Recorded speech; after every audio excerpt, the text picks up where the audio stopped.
Hola, bienvenido al canal. En el vídeo de hoy queremos hablar de uno de los problemas más habituales en todos los huertos, el oidio.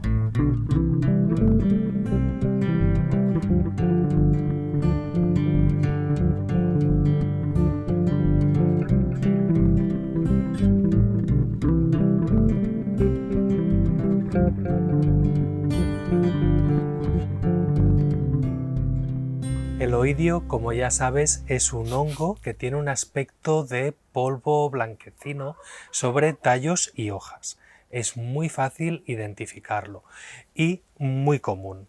Lo encontramos en muchísimos huertos, sobre todo en las temporadas de primavera, verano y otoño. En realidad, el oidio no es solo un hongo, sino que se trata de muchísimas especies distintas, de muchos géneros distintos, pero todos de una misma familia, las Erysiphaceae, que atacan principalmente tallos y hojas jóvenes. Aunque son especies completamente distintas, lo cierto es que causan unos síntomas muy parecidos y además se combaten de la misma forma. Por eso, tanto en jardinería como en horticultura, lo tratamos como si se tratara todo de el mismo hongo y lo llamamos oidio. Lo más habitual es que una especie de oidio esté muy especializada en un cultivo. Raramente el oidio de, por ejemplo, una calabaza se va a transmitir a otro cultivo, como una tomatera o un pimiento. Eso no suele suceder. Ya veremos más adelante que hay algunas excepciones a esto, pero como norma general es muy importante que sepas que el oidio es muy específico y por eso entre distintas plantas de la misma especie sí puede contagiarse, pero no de forma general entre distintos cultivos. El oidio es sin duda una de las enfermedades más comunes que tienen las plantas. Seguro que alguna vez en tu huerto, en una maceta, en el balcón, en el patio, has visto oidio, lo has sufrido tú mismo con tus plantas, o si no, seguro que lo has encontrado caminando por la calle, en parques y jardines públicos. La verdad es que el oidio hoy en día está perfectamente distribuido por todo el planeta. Aunque es una enfermedad que encontramos por todas partes, hay ciertos cultivos que son mucho más sensibles que otros. En el caso de los viñedos, por ejemplo, la prevención del oidio o incluso el tratamiento es de las tareas que más tiempo ocupa a los agricultores. También en el cultivo de cucurbitáceas, por ejemplo, debe ponerse mucha atención porque suelen ser muy sensibles. Y si hablamos de jardinería, sin duda los rosales son las plantas que más veces vamos a encontrar con manchas de oidio.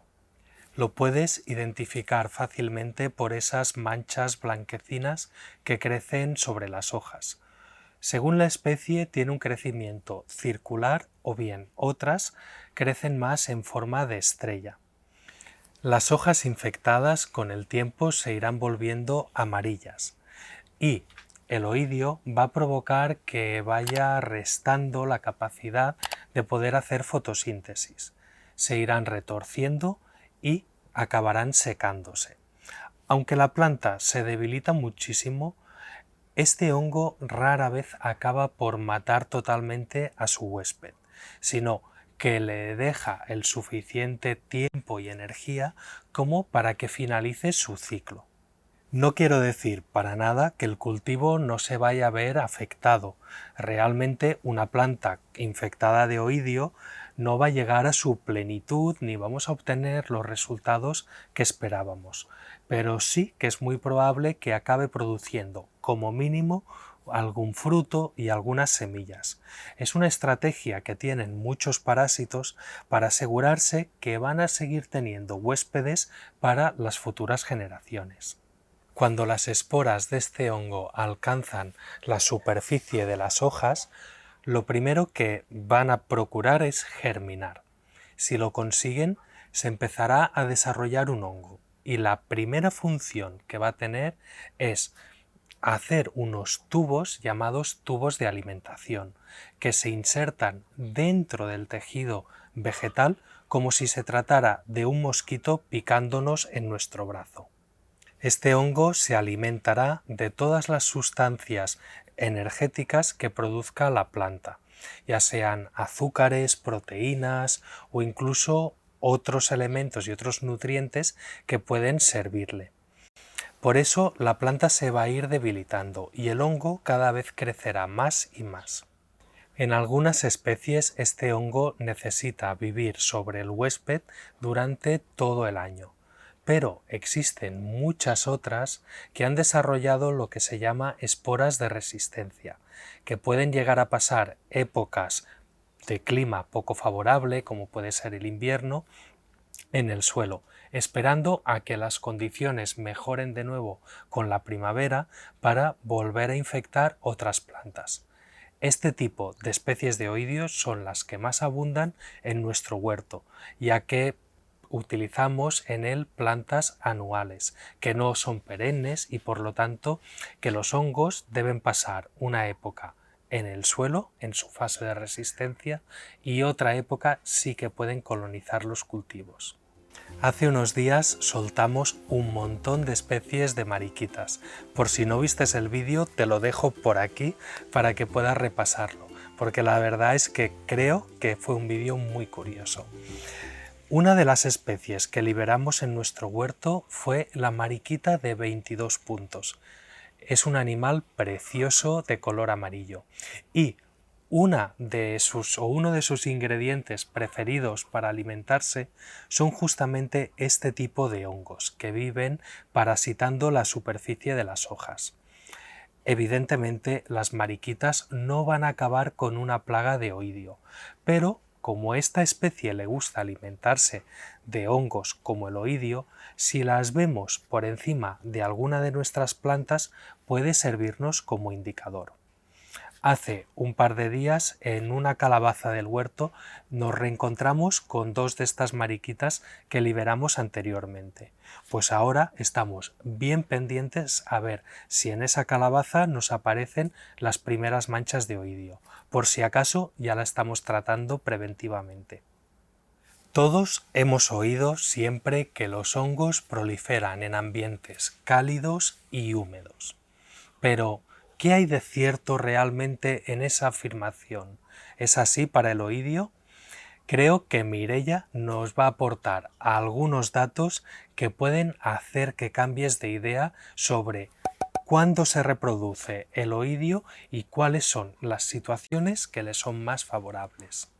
Según la Universidad de Pensilvania, los hongos que provocan el oidio se ven favorecidos por una alta humedad relativa por las noches y una baja humedad relativa durante el día. Esta información merece que nos paremos un segundo a reflexionar, y es que regar al atardecer supone hacer que la humedad relativa por las noches sea más alta, y este hecho estaría favoreciendo al oidio. En cambio, si decidimos regar por la mañana, la humedad relativa por las noches sería más baja, aunque eso sí, estaríamos desperdiciando más agua. Así que en verano el dilema está entre regar al atardecer y favorecer al oidio, o regar por las mañanas y desperdiciar ese precioso bien que es el agua. Además, desde el Colegio de Ciencias Agrícolas de la Universidad de Pensilvania nos afirman que la mayoría de especies de oidio se ven beneficiadas por unas temperaturas de entre 22 y 27 grados, que las esporas se dispersan gracias a las corrientes del viento y que el tiempo que pasa entre que una espora germina y se generan nuevas esporas es de 48 horas. De todo esto deducimos que el ciclo del oidio es muy rápido y que las esporas se dispersan con mucha facilidad. Por otro lado, el Departamento de Recursos Agrícolas y Naturales de la Universidad de California nos informa de que todas las esporas de oidio son capaces de germinar en ausencia de agua y solo unas pocas pueden hacerlo en presencia de esta. Es decir, que al contrario de lo que pensamos, el oidio se ve favorecido por una sequedad en el ambiente, no por ambientes húmedos como todos tenemos en mente. Esto es algo que debemos repensar. Una intensa exposición solar, así como temperaturas muy altas, dificultan la germinación o directamente la inhiben. Así que de nuevo, al contrario de lo que solemos pensar, unas altas temperaturas no favorecen una proliferación de los hongos, sino que, como te comentaba antes, su temperatura ideal está entre 22 y 27 grados. Así que ya vemos que esa asociación tan común que hacemos entre altas temperaturas y humedad igual a hongos no siempre se cumple, al menos en el caso del oidio no es para nada así. La humedad alta inhibe la germinación de las esporas y las altas temperaturas tampoco favorece que éstas proliferen. Su ideal es tener un ambiente seco y unas temperaturas templadas, entre 22 y 27 grados. Sin embargo, cuando tenemos un hongo de oidio ya instalado en una de nuestras plantas, la humedad alta, el hecho de que haya una humedad relativa alta a su alrededor, sí que favorece que este hongo se ponga a producir esporas. Teniendo en cuenta lo que acabo de contarte, podrías pensar que si riegas mojando las hojas y los tallos de las plantas mientras estos estén húmedos, no podría proliferar el oidio. Pero no te recomiendo para nada que lo hagas, porque a lo mejor puedes estar lavando las esporas de oidio o inhibiendo su germinación, pero podrías estar favoreciendo a toda otra serie de hongos y enfermedades. También podrías pensar que si riegas durante el día y mantienes una humedad relativa alta, también estarías inhibiendo la germinación de estas esporas. Aunque la verdad es que esta es una medida muy poco eficiente, estarías derrochando muchísima agua, y es que el tiempo que es capaz una hoja de estar húmeda en esos ambientes de verano realmente es un tiempo muy corto, así que necesitaría remojarla cada 2 por 3 y esto no es una medida demasiado viable. Otra idea que deberíamos revisar es la de que podar ramas o hojas para favorecer la ventilación en nuestros cultivos. Ya hemos visto que una ventilación baja la humedad relativa del ambiente, con lo cual estaríamos favoreciendo la germinación de las esporas de oidio. Como ya sabes, los tejidos que quedan más expuestos, más ventilados, son más susceptibles de ser colonizados por esas esporas de oidio. Así que el hecho de podar para favorecer la ventilación puede ser eficaz contra otros hongos, pero contra el oidio desde luego no.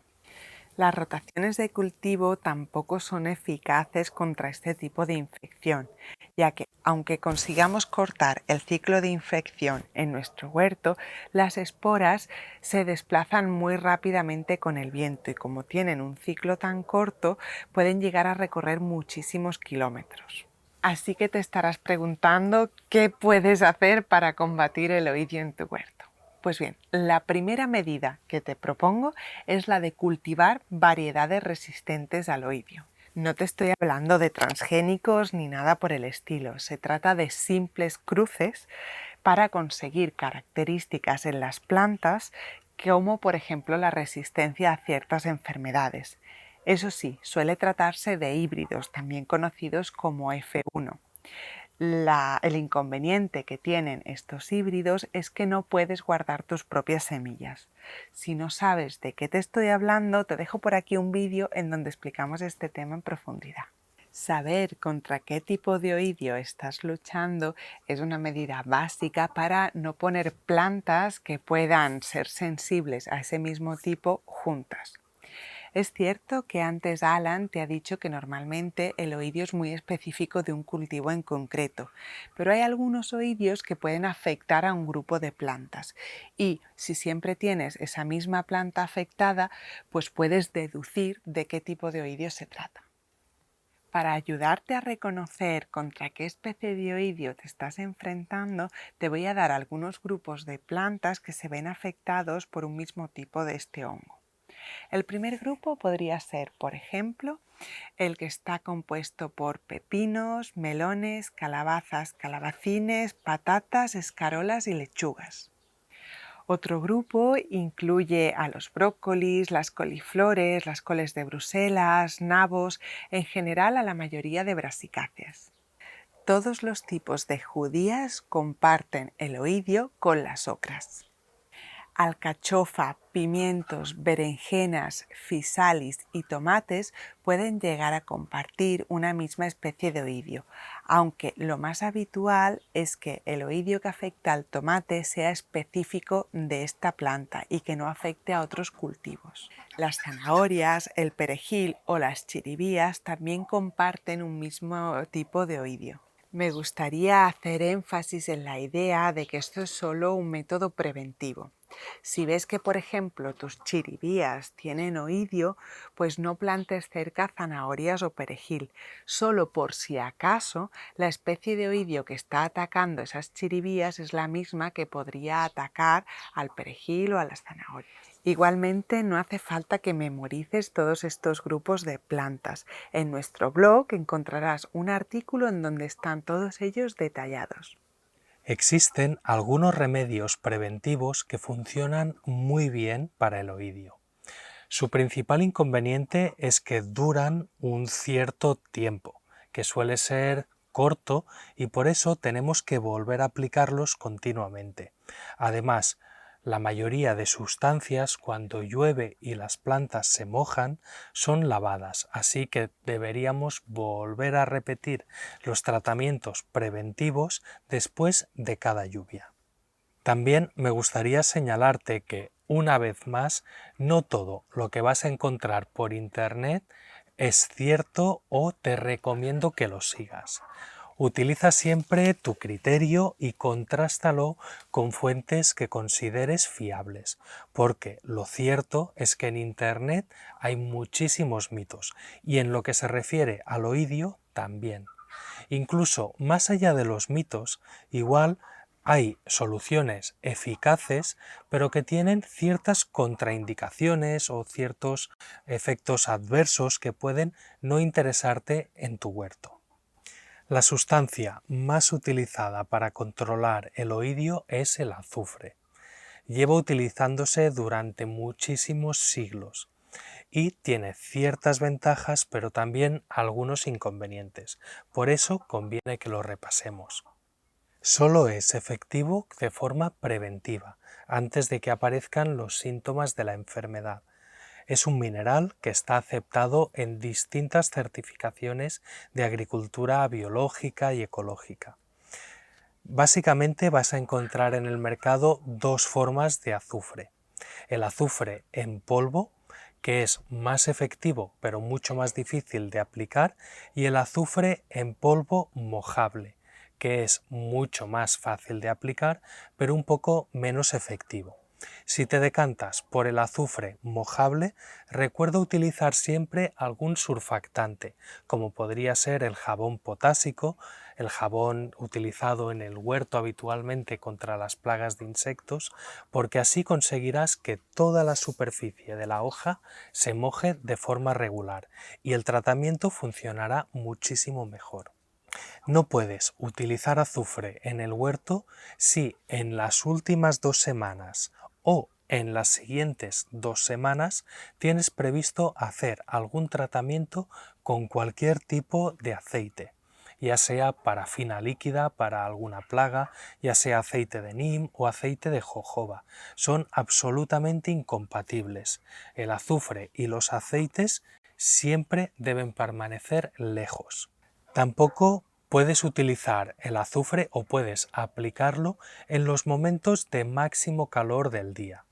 Las aplicaciones siempre deben hacerse o a última hora de la tarde o a primerísima hora de la mañana, cuando el sol aún no está incidiendo sobre los cultivos.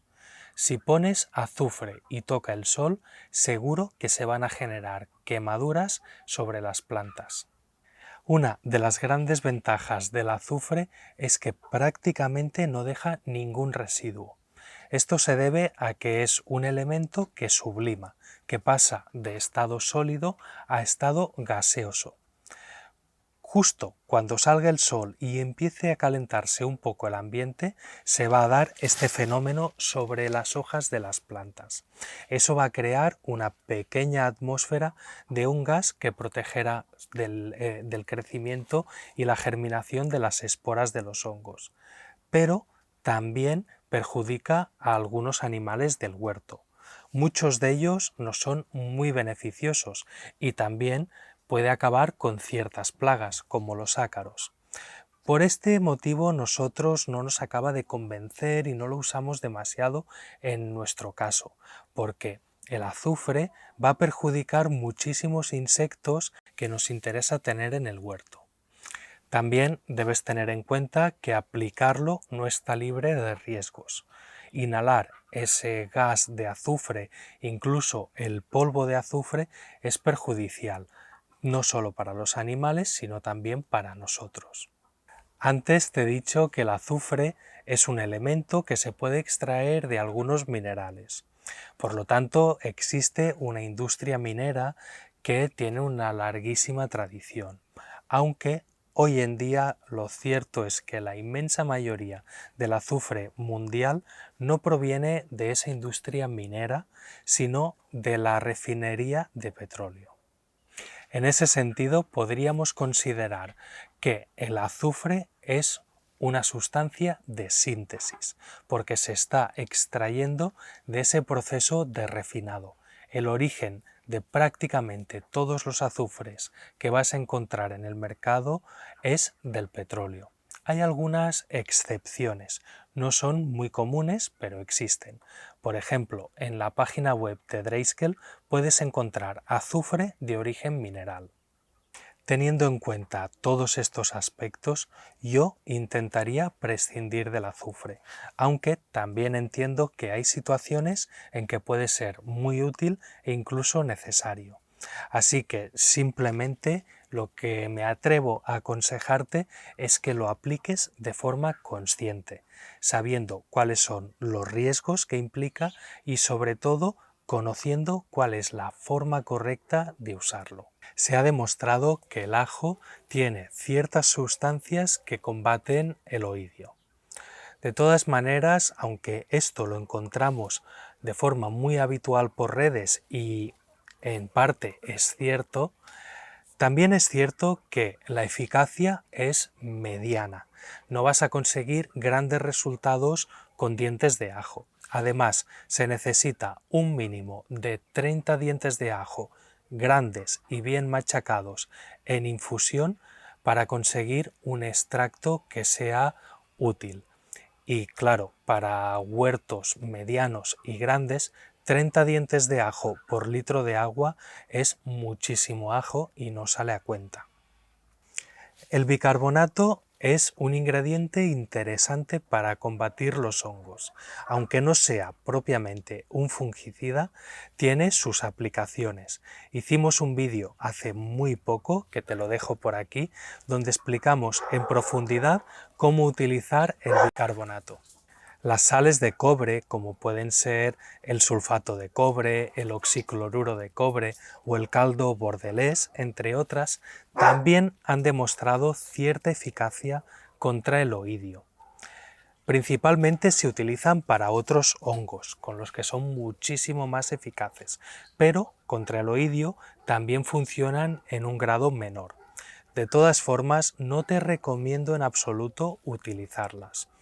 El cobre es un metal pesado y aunque esté aceptado en agricultura ecológica, contamina los suelos y se acumula en los organismos, también en nuestro cuerpo. Y además hay graves problemas de contaminación de aguas dulces por el uso de sales de cobre en la agricultura. Así que, por favor, evita utilizar cobre en tu huerto. Existen suficientes alternativas de las que podemos hacer uso. La tintura de própolis ha demostrado una alta eficacia contra el oidio y también contra otros hongos, especialmente los resultados obtenidos en cultivos de pepinos son muy prometedores. Te dejo en la descripción del vídeo los links a todos estos artículos que nosotros utilizamos como fuentes, por si quieres consultarlos. Desgraciadamente la tintura de própolis es bastante cara y pese a ser un remedio muy eficaz, eso hace que pocas veces pueda ser una alternativa viable. Solo en huertos muy pequeños podemos llegar a plantearlo. Si te decides por usar tintura de própolis, procura comprar aquella que sea más concentrada, que contenga un mayor porcentaje de própolis, porque la dilución que vas a necesitar hacer en agua va a ser aquella que asegure que tu mezcla acaba teniendo como mínimo un 8% de própolis, lo cual es bastante.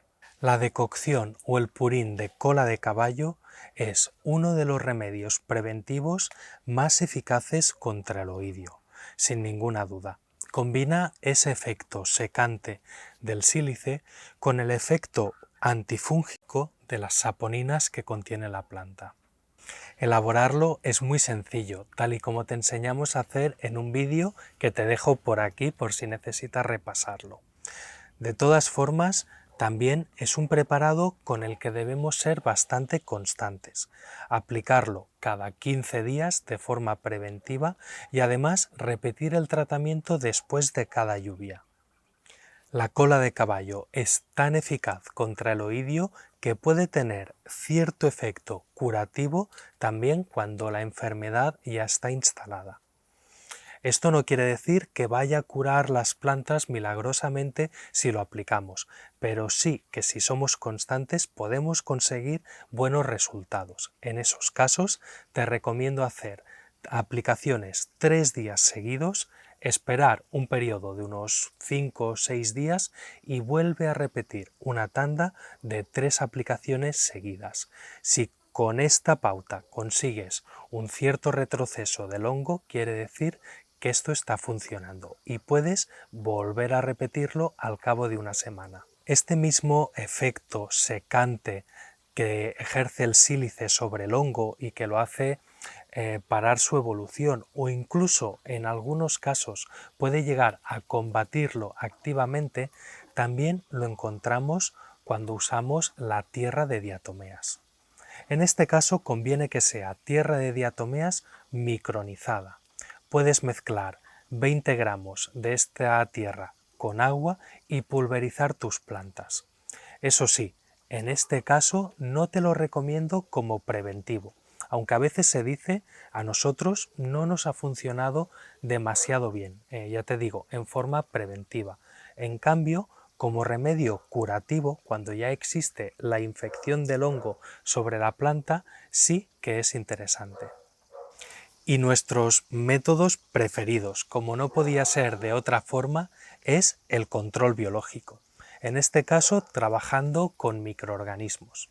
En realidad, los microorganismos son los que nos van a ofrecer la mayor ayuda, la más eficaz y la que menos residuos y efectos secundarios va a dejar en nuestro ecosistema del huerto. La primera solución que quiero presentarte es el LAB, L-A-B, Lactic Acid Bacteria.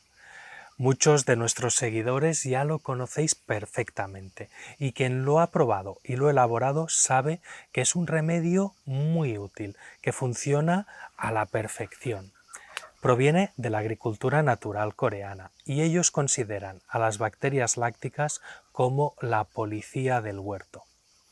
Elaborarlo es muy simple, todos podemos hacerlo en casa con solo 3 ingredientes: agua, arroz y leche. Así de simple. Y a partir de ahí tener nuestro propio cultivo de bacterias que podemos usarlas para un montón de cosas, entre ellas para prevenir enfermedades como el oidio. Aplicándolo regularmente cada 15 días puede ser el preventivo ideal para no tener este tipo de problemas en el huerto. El segundo microorganismo del que te quiero hablar es un hongo para combatir a otro hongo. En este caso es Ampelomyces quisqualis. Es un hongo parásito de algunos mohos, como es el oidio y también el mildiu. Funciona tan y tan bien que también tiene un efecto curativo. Cuando la enfermedad está presente, podemos llegar a combatirla aplicando este otro hongo que lo parasita y lo mata por completo. Va a crecer por el interior del oidio, se va a desarrollar a expensas de este, robándole todos los nutrientes.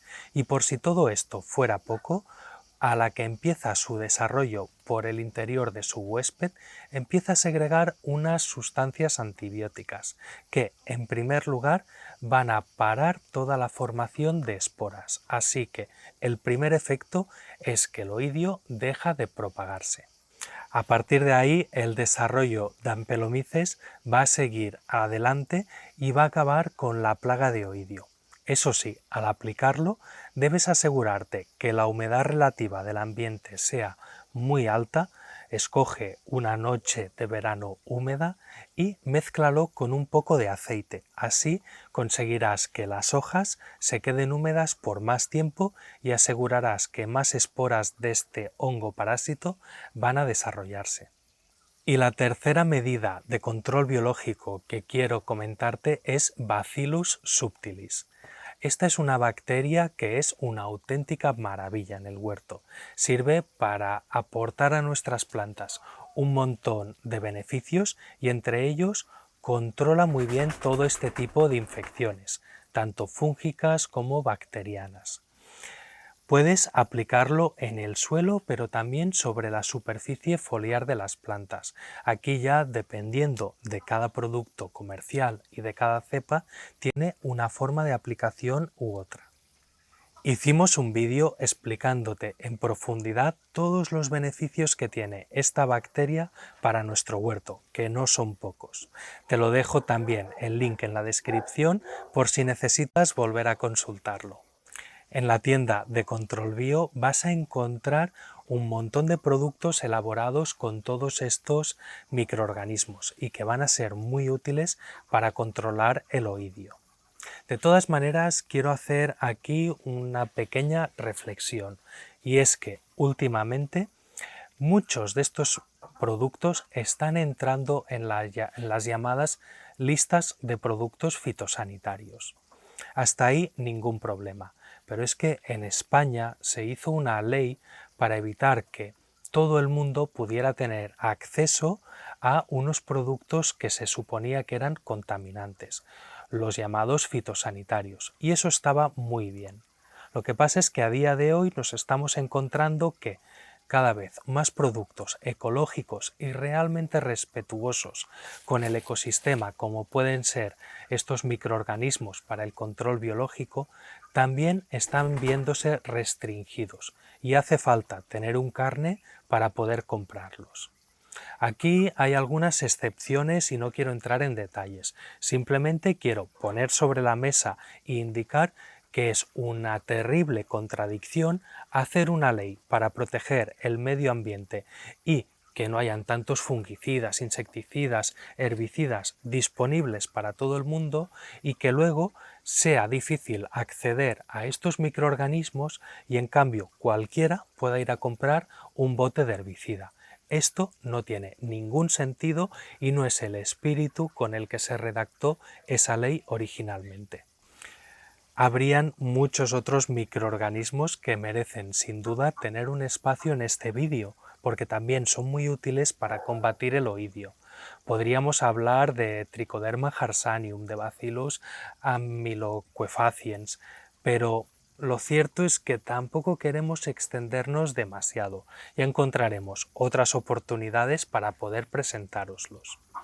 Ya ves que cada vez es más oscuro y la luz se está yendo, así que debemos acabar aquí este vídeo, pero sobre todo, si tienes alguna duda o hay algo que no te ha quedado claro, puedes consultarnos o recuerda que también tienes nuestro blog donde iremos colgando información que te puede ser muy útil. Te dejamos el link en la descripción. Espero que este vídeo te haya sido útil y te haya gustado y como siempre nos vemos en el siguiente.